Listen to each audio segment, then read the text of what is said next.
You gotta have tough skin. You know, you have to have tough skin because, like I said, even though things do get personal, the responsibility and the onus is on you to make sure that they don't, at least on your end, and that takes tough skin. And you also have to be extremely motivated and be able to look out for yourself.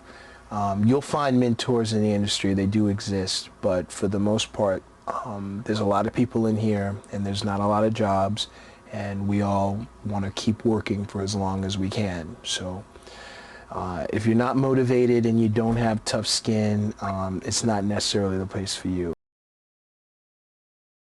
Recently I was in the studio with an artist that I represented and an artist that I'm a fan of, and you get a little jaded after a while, you know, everybody, you find that everybody's people, but you know, there's still some people who've had a deep impact on your life, maybe growing up or even recently, that when you meet them, it does invoke different energies in you. And this particular artist walked into the session, and I had an opportunity, first of all, to tell that artist the impact that he's had on my life, which is something I think everybody wants to be able to do. And at the same time, discover that this person was as cool as I thought that he was. So, and that was recent, and that's rewarding, and that kind of thing actually happens all the time. So that's definitely one of the biggest perks about having this type of position. People leave because they have more opportunities at another particular company.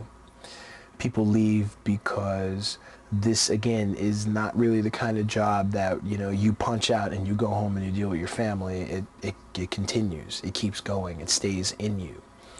And it's also the kind of job where you're expected to be on the scene a lot, to be out a lot.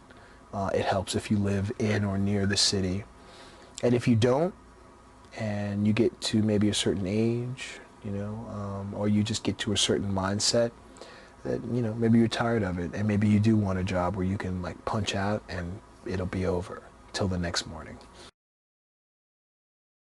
Well, there was a particular act that was a real labor of love.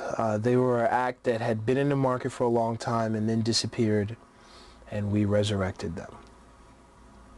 And although it wasn't met with the greatest amount of fanfare, it wasn't a multi-gigantic platinum record, it was a gold record.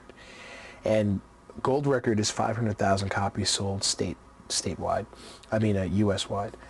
And even though to today's standards, I mean, we have acts that debut with 1 million copies, 2 million copies in their first week, that's not a lot of records.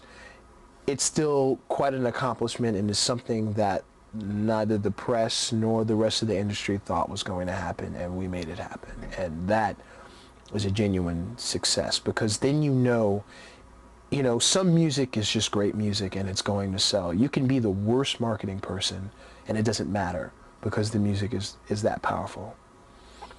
Some music is really that good, it's just not time for it. And therefore, that's when you really start earning your money. I mean, if you look at all the greatest artists, I mean, their influences are so vast. When you sit down and read articles from, let's just say Moby, he'll probably name about 15 or 20 acts you've never heard of. I mean, and instantly, you feel like, okay, I've got to educate myself. And, that's how you do it. You take it seriously and then you pursue it, just like any other profession. You have to be skilled in what it is that you want to do.